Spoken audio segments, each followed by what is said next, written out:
You're listening to They're gonna call it a hard foul. They're gonna call it a hard foul. offering in-depth analysis on all things Boston Celtics with your hosts, Jim and Mike Quigley. All right, Mike, the Eastern Conference Finals is set. The Western Conference Finals is set. Indiana destroyed New York at Madison Square Garden yesterday in the Game 7 after, soundly beating them in Game 6. New York had 2 kicks at the can to try to close out the series and was not able to. And, there's a lot of reasons why, but at the end of the day, it's the Indiana Pacers that are going to face the Boston Celtics. And then, and I don't know if shocking is the right word, but definitely surprise. And the way it happened, I guess it was shocking. Minnesota coming back from 20 down in Denver in the Mile High City to take down the defending champs. And now for the 6th straight year, the defending champs do not get past the second round, which is just a crazy stat. And, a couple more crazy stats, and then we'll get right to the Celtics Pacers. You look at the stars for each team. No one older than the age of 26. In fact, Jason Tatum, which is mind-blowing, would be the oldest star on the remaining 4 teams, which is just mind-blowing, right? And then not one current or former MVP left in with the final 4 teams, which again is something in the NBA that never used to happen. So we'll have our 7th different champion for the 7 different seasons, and the Celtics face the Pacers. Mike, let's get right into it. Your keys to the series, your initial thoughts to the series, the things you fear, wherever you want to go, or if you want to start somewhere else, that's fine too. Wild, like a wild day. I just can't believe how decimated New York was. I just can't get over it. Like, I knew going into the playoffs there were going to be issues because, Julius Randle was out, Mitchell Robinson was playing hurt. Like, I didn't really believe in New York, but then you watch them play and it was like, yeah, this team is definitely going to the Eastern Conference Finals, but maybe they played too much, who knows, but they lost like their entire bench, and then they even lose Brunson with a broken hand. It's unbelievable. I don't think I've ever seen anything like that with that amount of injuries. Well, the Knicks will have a chance to take on Tom Thibodeau again next season and see how they come out of it. I don't blame him. Oh, yeah, you have to. We can get into it at the end of the pod, but come on. I like the amount of minutes he just kept going back to the same well over, and it's what he always does. And those guys, there was nothing left.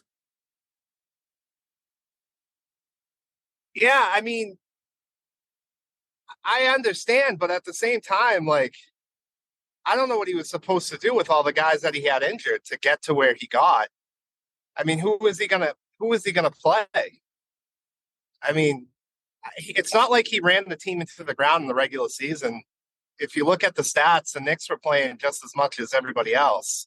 It's when he started losing guys that he was just, he was playing everybody. But I mean, he even lost his best bench player early on in the playoffs, and then OG got hurt.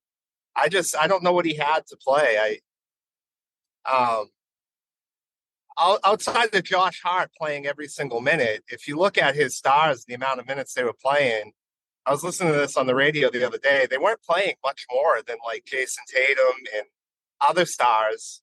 I think the problem with the Knicks is a lot of their wins were really close games. They didn't have any blowouts. Yeah, maybe that's true. Yeah, I don't know, Jim. But anyways, and then last night I'm like, oh, I missed most of the first half. I was like, this sucks. This game's gonna suck. The Timberwolves are already down 15-20. Anthony Edwards isn't showing up. I was like, but I'm not going to bed yet. I'll just put the game on as background noise. And it was not background noise in that third quarter. It was like a 28-9 run, I think they went on. Karl Anthony Towns was playing great in the Game 7. It was like out of control, Jim. It was just, it was out of control. What an impressive victory by Minnesota. I can't I just can't believe. And then after the game, they're interviewing Anthony Edwards, and he's already telling everybody, I got Kyrie Irving. I'm covering Kyrie Irving next series. That guy is just he's just different. It's that's going to be a really good series. I think the Celtics are obviously as we transition into the Eastern Conference here, and our team Boston are obviously a much more talented team as far as being front loaded in their starting five to Indiana. Maybe Indiana's one advantage is they're probably deeper, as they probably play 9 or 10 guys and they all can score. They have maybe the best backup point guard in remaining in the playoffs in Indiana, the way McConnell's played all season. But the Celtics should win this series. However, I'm not one to believe it's going to be early and easy. I do think that Indiana is going to win some games here, and we are going to go 6. Just because I think Indiana's style of play, they're a good team. They're going to hit shots. They're going to win games. It's going to be games where Boston doesn't hit shots, and they're going to lose. I do think this is going to be an entertaining, fun series because of the way the teams play. I don't think there's a team in the NBA shooting the three better right now than Indiana. Miles Turner's been really good. Halliburton's been really good. Really coming off the bench, Obi Toppin, he's been good. They're a good deep team, and I think they'll give the Celtics some fits just because of the way they play. And the key to victory for me for the Celtics is really if you can defend at a high level, if you show up and you're on your guys and you can defend at a high level and slow things down, that's your one advantage. And then on the other side of it, you can slow the game down. You don't have to play at Indiana's pace. You can hump matchups with Tatum and Brown. And I think one thing that Celtics fans are going to really enjoy in this series are the numbers that Tatum and Brown put up, because they're going to have drives to the lane, I think, a lot. But I don't know, Jim. I know that you feel like it could be easy for the Celtics, but I think Indiana is really well coached. I think Rick Carlisle has done a good job all season. And I love the way they play. I think they're going to win a game or two and make this 6. Yeah, I don't think easy is the right word I would use. I could see it going 6. I would be shocked if it went anything beyond 6. I would also not be stunned if this is another 5-game series. Indiana is very good. And we talk about those, games where the Celtics just get killed from the 3-point line. If the Celtics don't defend the 3 or they overhelp, they pick up points on, high enough, Indiana's going to find guys and they can get going pretty quickly. And they have a bunch of guys that are capable of making shots. They have a bunch of guys that are capable of getting hot. We've seen that happen to the Celtics over and over again in the playoffs. So, this is a team that you hope, meaning the Celtics, have the right mindset from the beginning that they're going to make things difficult. Now, I don't feel like things ever really got difficult for Indiana against the Knicks, especially over the last couple of games offensively. I just don't think the Knicks made things difficult for them. And I think part of that is they just weren't capable anymore. They struggled to get back on defense even after makes. Indiana continued to put pressure on both sides of the floor against them. Credit to Carlisle and credit to the players. They pushed it at every opportunity. And then after they scored, they picked up full court pressure, knowing that they were playing a dead-ass team, I think. And they just took advantage of it. And I think the Pacers deserve all the credit in the world, especially going into Madison Square Garden and doing that and not letting the moment get too big for them at all. I thought that was really impressive. With the Celtics, I think you hit on it perfectly. It's, how are they going to attack these guys defensively? And I just really think the number one thing is to start off, your pickup points got to be aggressive and they got to be high. You saw a great example of that in the second half last night with Minnesota. They were picking up Jamal Murray right after the half-court line and just making life miserable on them to start their offense. I think that's going to be key here. Don't let I thought Indiana was able to just get in things easy against New York. There were no real, resistance at all to get to the point where they want to go. So I think that's going to be key. I think rebounding is going to be a huge key for the Celtics. Indiana, in a couple games. Not a great rebounding team. No, but they really controlled the glass against the Celtics in a couple games this year. And Yeah. one of them was with Porzingis out. And so can the Celtics, keep Indiana off the glass, keep them, not allow second shot opportunities, because against the Pacers, that will kill you, because they're great. When they get the offensive rebound, they're great at kicking out and finding the 3-point shooter. And usually those shots are always wide open, right? Off the offensive rebound. It's like, because teams are scrambling, there's not much you can do defensively, so you have to close possessions against these guys. And then, Mike, I thought you hit on it pretty well, was on offense, you can pick matchups, but you got to do what you did in the fourth quarter against Cleveland, is you got to pick those matchups early. So, they went after Halliburton a shitload during the season when they played them, and with a high level of success.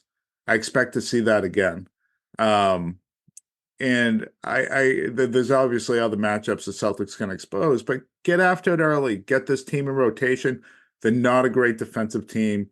Even with the depleted Knicks team, they had real difficulty with stopping them from scoring. You don't have to force things if you Tatum or Brown. When you drive, real hard drives. Indiana a couple times against the Celtics this year really focused on taking away the three, if you remember, Mike, especially in that in-season tournament game earlier in the year. If they do that against you, hard drives to the basket, force the help, and just get them in rotation. Again, they're not great individual defenders. They're not great team defenders, but they do play with great effort.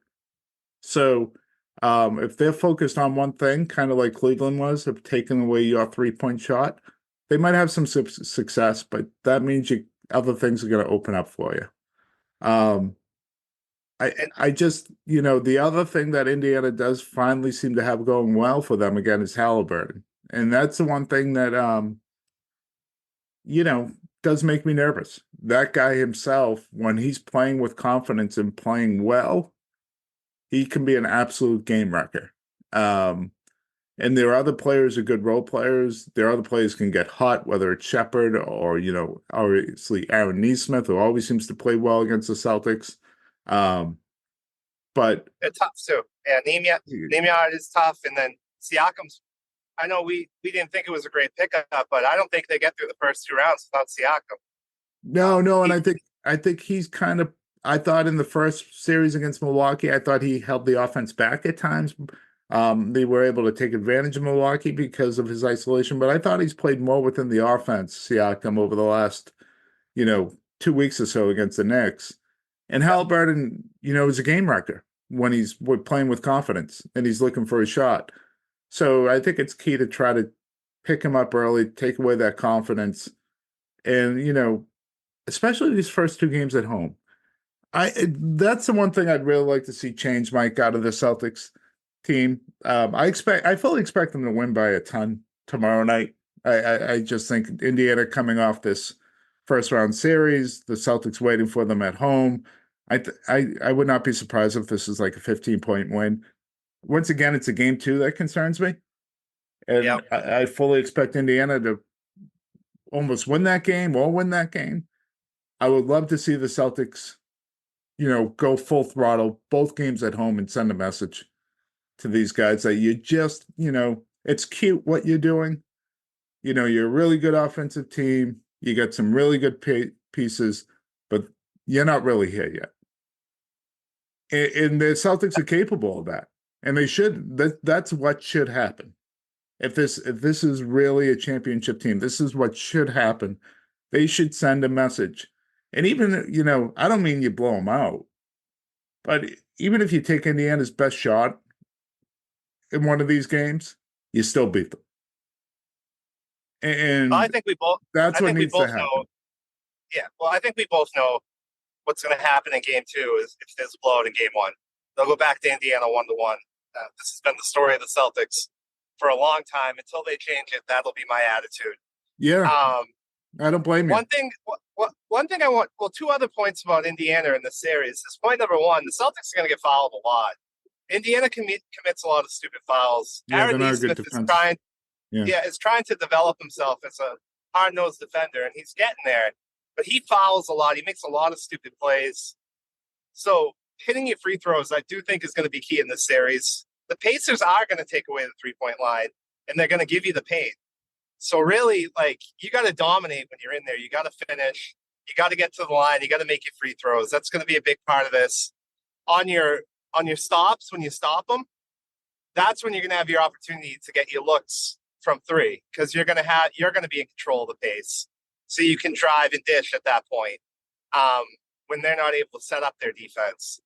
And secondly, you're right about not overreacting to the drives, because Indiana finishes in the paint. That's what's unique about them, is they're not just a great 3-point shooting team. Mm-hmm. They bring guys in the game that can finish inside, whether it be Toppin or certainly McConnell. He's one of the best finishers when he gets down there in this series. On top of that, you got Siakam, who gives them an ISO portion of their offense too. So you really have to guard your yard. You can't overreact on these drives. What the Celtics need to depend on is, on these drives, they need their guys to stop them from getting into the paint and having success at the rim. The Celtics are going to start overreacting, getting killed from three. And that's what's tough about Indiana's offense. And I think part of beating Indiana is destroying their defense when you have the ball, because you can punish them. And if you stick to your identity and you move in the ball and you find your matchups, you should get good looks for the majority of this series. And I think we know when the Celtics are getting good looks and they're not playing, prevent offense, they're really good. And we've seen the Celtics go into prevent offense against Indiana this year and blow leads and blow games, and unfortunately lose with controversial calls at the buzzer with Mathurin there. I forget the kid's name. He's not playing. Benedict Mathurin. He's going to be an excellent player. He's out. Yeah, he's out. He's another guy that hurts the Celtics, and going to be an excellent Al Horford player. with KP out. I'm worried about Al Horford's minutes. I'm hoping that Missoula rotates three bigs, because Miles Turner plays a lot, and he plays a lot around the perimeter, and he drives to the hoop, and he's the type of guy that may not kill you, but he could really impact like Al's legs, I guess. So trusting Cornette and trusting Xavier Tillman early in the series, I guess, is something that I would hope Missoula does, just to give Al, a little breather there on his legs. Yeah, he's going to need it. I agree with you that you can't overhelp against these guys. And the Celtics, unlike the Knicks, and unlike the first two opponents that the Pacers played, they didn't play. And the Knicks, I don't mean to disparage them, because during the regular season they were a good defensive team. When OG and they weren't in the playoffs, so they weren't though, especially when OG went out. And so they have not played a good defensive team, the Pacers, yet. And the Milwaukee Bucks cannot guard their yard. And the Knicks, although they would try, they couldn't either. The Celtics have guys up and down the lineup that can. And so you need to be physical with these guys. You need to stay with them on their drives, force them to make tough finishes or try to kick it out, but do not leave their shooters. Do not leave their shooters. Do not overhelp. Do not overhelp off the short corner three, because they will kill you there. And there's no reason to do that. Derek White can stay in front of, whoever you may be covering in the series. Holiday can stay in front of. Brown can do that. Tatum, up and down the lineup, including their bench guys. The Celtics have guys that are capable of doing that. And what you want them to do, the Pacers, is you want them to start giving the ball to Siakam at the foul line extended or on the post, and let him try to go one-on-one, because at that point, you got them defeated. You want them to start running their pick and roll and get Al Horford in drop coverage, and they will get good looks when they do that. But that means they're getting outside of what they really want to do and what they're used to doing. So you want to make them a little uncomfortable a little bit. And the other thing we haven't even touched on, Mike, is, the report from Adrian Wojnarowski that Porzingis is on track to come back this series. And I know you touched on it a little bit. And I do think that's key. It is. Because, you've seen with Al, and he was great. He was great to close that Cleveland series, but he struggled mightily before that, and you don't want to see these minutes add up. And I do worry about him on the glass against the Pacers and a 7'1" or 2 Miles Turner. Oh yeah, then Isaiah Jackson comes in. He's an energy guy Yep, who that's a also great can point. shoot. Who also Yep. that guy can shoot too. He played like 5 minutes last night and had 8 points. They just got a lot of guys who can score.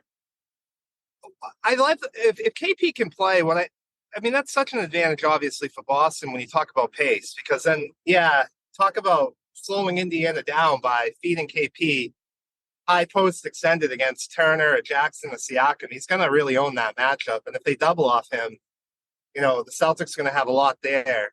And he Depending takes on how away they the call, finishes at the rim too from you. well, I mean, yeah, he's such a obviously, right? deterrent. Yeah. Yeah. So that's huge. The other part of this series is when McConnell comes in the game.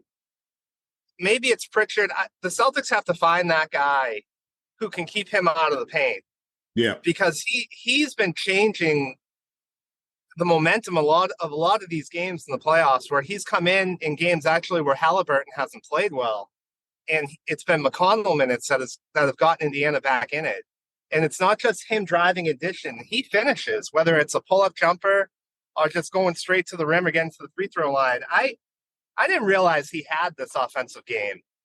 I don't know where this came from. I never really saw this from him when he was in Philadelphia, and certainly even when Indiana gave him that contract, I thought it was crazy, but guy can play. And the thing with him is he can't shoot the three. No. But when you play off him, he just kills you. It's almost like you got to be up in his chest, and they got to find somebody who's as quick as him. So I think you hit on it. Yeah, I think Pritchard plays a big role in this series.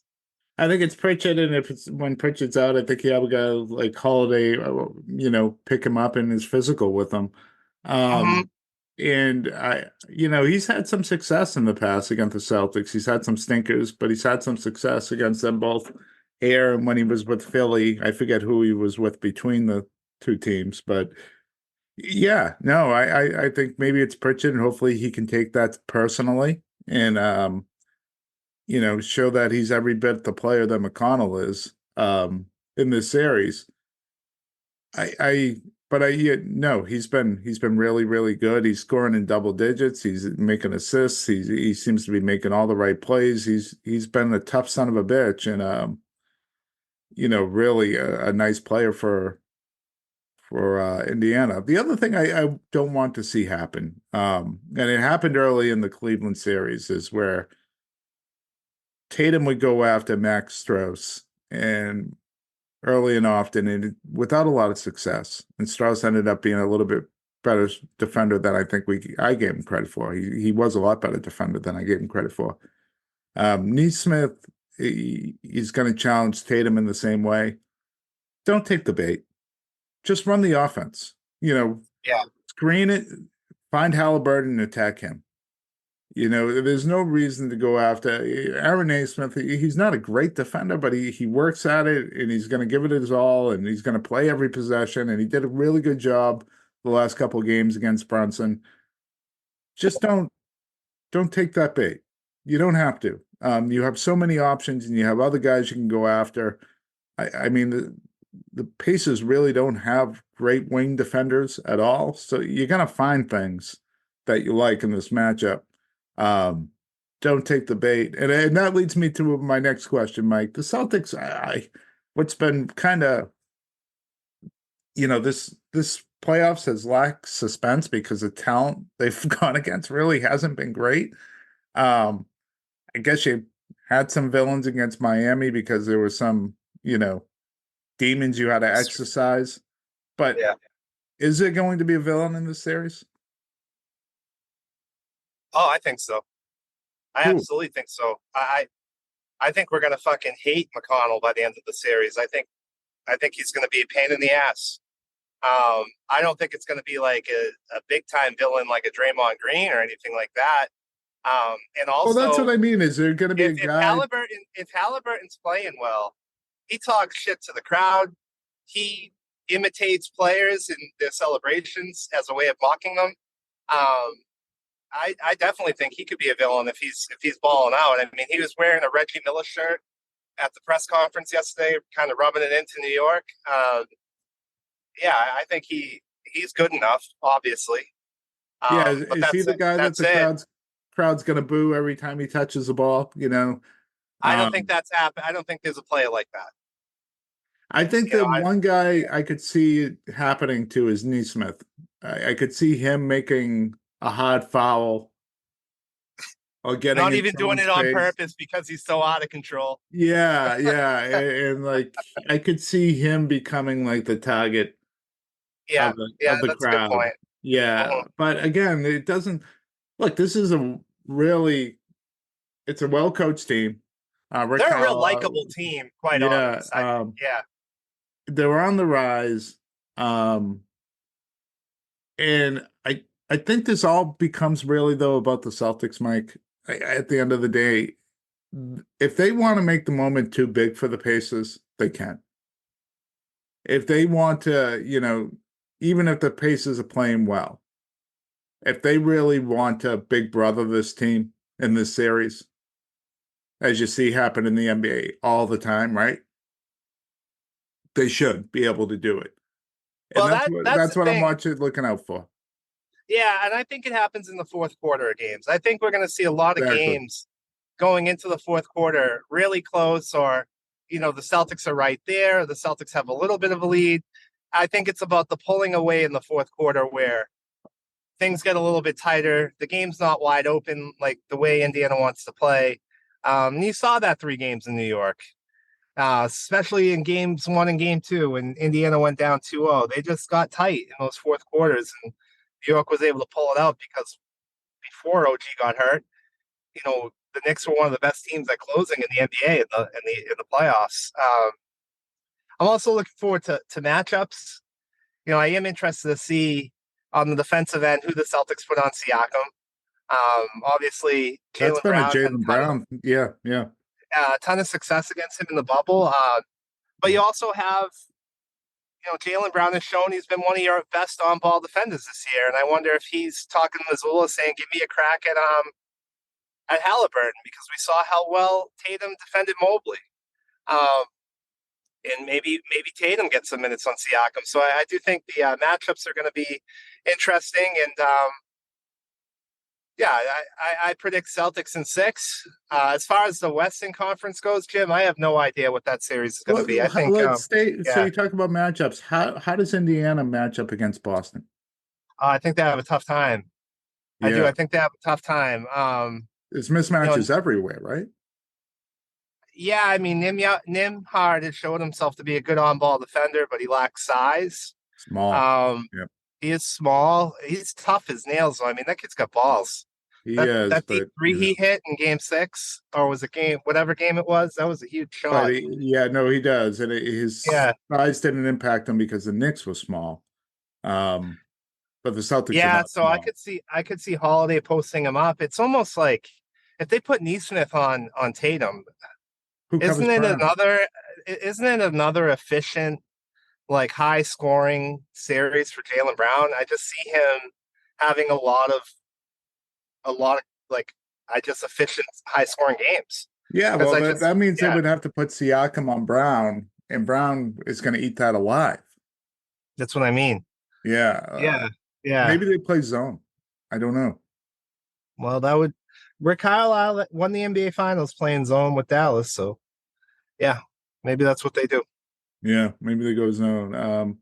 So your prediction is 6 on the series before we go to the West. Yeah, I think Celtics win in 6. And I think the games they lose aren't going to be frustrating. I think the games they lose is going to be like, holy shit, Indiana didn't miss a fucking shot. And I think that's how they lose 2 games in this series. Yeah, I tend to agree with you with 6 too, but I'm going to say 5 just to be different. I definitely don't think it's going 7. But I'll say 5 just to be different. But I think you're probably right with 6. Um, I have no idea how to predict the West, Jim. I think Minnesota's better, I do but too. but I also think Dallas is. I mean, I think Dallas is doing something special right now. I expect a really good series. I do. I think Dallas made tremendous moves at the deadline to deepen their team. They're big. They actually play defense now. They got two guys who can score. Yeah, I think Minnesota wins the series, but I don't think it's going to be easy at all. I could see that going 6 or 7, definitely. Well, Dallas got by Oklahoma City a lot because of their size. They killed them in the paint. Luka had some really good games. He turned the ball over a shitload. The I turnover think he might number be is hurt really though. high. Yeah, And I Luka think he's Luka playing lets you hurt. know at every press conference that he's hurt too. Um, Part of his charm. I I I think this series. This one isn't going 7 either in my mind, Mike. I think Minnesota takes this at 6 at most. I just think they're the much better team. Um, I think it would be the best thing in the world for the Celtics if Dallas got by them because I don't think that's a series I'd have a ton of confidence in. The Celtics winning the championship would be against the Mavericks. Yeah, They you have to defend, overcome like Kyrie Irving to get your first ring. yeah, and they defend a little bit better now. They do. There's no doubt about it. They defended well against OKC. I think OKC's lack of size definitely had a lot to do with that. But I also think Dallas offense, although they've improved their rebounding, they've improved their defense, their offense is still the same. It's one-on-one with Kyrie or Luka and getting downhill and trying to find open guys that way, usually late in the clock. Um, I just think that feeds right into what Minnesota wants to do. And Luka might have one great game, Kyrie might have one great game, Luka might have two great games, but I think Minnesota's just too much for them. I really do. I think we're going to see that, if not in game 1, really early in this series. And I don't think it's going to go more than 6. Yeah, we'll see. I think as good as Minnesota's defense is, I think they're going to struggle with the Luka matchup. I don't know. They'll probably put McDaniels on him, and he's a good defender. But I have a feeling this could be a big series for Luka if he's healthy. If he's not healthy, um, then he's not healthy. But switching those bigs onto him could be an issue. Similar to if Minnesota plays Boston, I think they're going to struggle with some of the matchups, even with their size, because Boston's wings are going to be able to score against those bigs. And if they're able to switch Gobert or Nas Reed or Towns onto Luka, that's going to be a problem. And I could see Minnesota going after that matchup quite a bit this series. Yeah, I mean, no, Dallas going no, after that matchup. Yeah, I could see that. Yeah, the Rudy Gobert, the Kyrie, and Luka should be able to find ways to take advantage of him. yeah, that's what I'm saying. Yeah, I But agree. Jim, I'm back at the office, so I'll be watching Game 2 from the Board of Aldermen meeting here in Manchester tomorrow night on my cell phone. Game So that 1, should you be mean? fun. Game 1, yeah. Game 1, yeah, Game 1. All right. Yeah. All right, we'll talk to everyone soon. Go Seas. Go Seas.